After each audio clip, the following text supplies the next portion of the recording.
manipule. Ailleurs.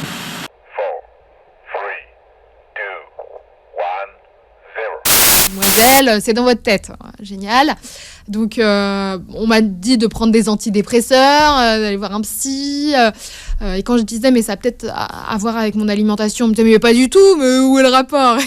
Et moi, je trouvais ça aberrant.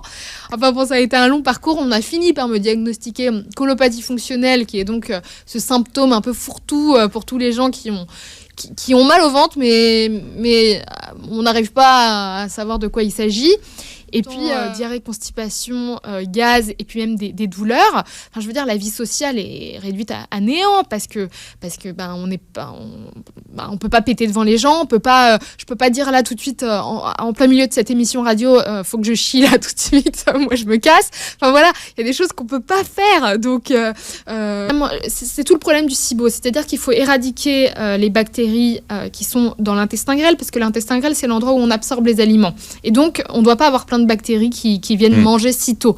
Mais par contre, il faut absolument garder les 2 kilos de bactéries saines dans le côlon, qui est donc la partie basse de l'intestin. Et le problème, c'est quand on prend des antibiotiques à un endroit, eh ben, ça a tendance aussi à tuer les bonnes bactéries. Donc, c'est ça la grosse problématique du SIBO, c'est qu'on a du mal à traiter que l'intestin grêle sans dégrader les bactéries du côlon. Il faut simplement ramener dans l'esprit des gens le fait qu'ils peuvent se guérir. D'ailleurs, les anciens disaient très souvent, on ne peut pas être guéri par l'extérieur, on ne peut que se guérir soi-même. Et les grands médecins du passé disaient, moi je ne fais rien du tout, je l'amène simplement à comprendre qu'il peut se guérir lui-même.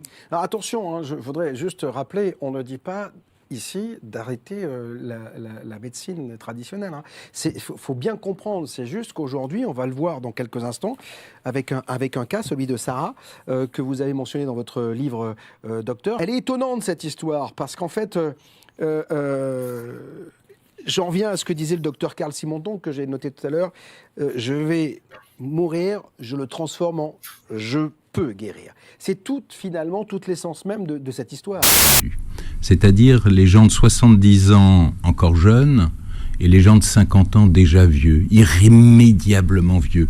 Et je me suis dit, Seigneur, il y a 20 ans de différence. Qu'est-ce qui peut expliquer ça? Pourquoi on vieillit comme ça? Il disait, est-ce qu'il y a un secret? Là, il y a le secret des centenaires. En fait, il n'y a pas de secret. Il n'y a jamais eu de secret, sauf 4 points que l'on retrouve systématiquement. Ce sont des gens qui mangent peu. Il n'y a pas d'obèses dans ces coins-là. Ce sont des gens qui ont toujours une activité physique, quel que soit l'âge.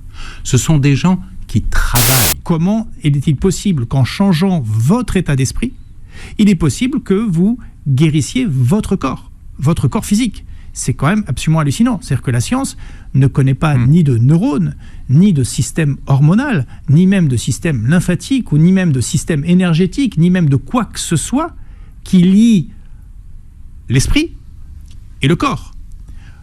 Quand on parle d'une maladie psychosomatique, pour l'immense majorité des médecins, et donc de certains des patients, la maladie psychosomatique, c'est quoi? Mais monsieur, vous êtes fou, c'est dans votre tête. D'accord? Vous n'êtes pas malade, vous avez une maladie psychosomatique.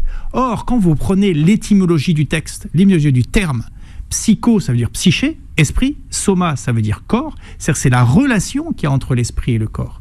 Et c'est ça qui est intéressant, c'est qu'à un moment donné, quand le professeur Pujol m'a dit, mais ok, j'ai pas compris comment marche cette relation entre le psyché et le soma. Et vous allez devoir mouiller le maillot et vous allez devoir trouver une explication. Le manipule. Ailleurs.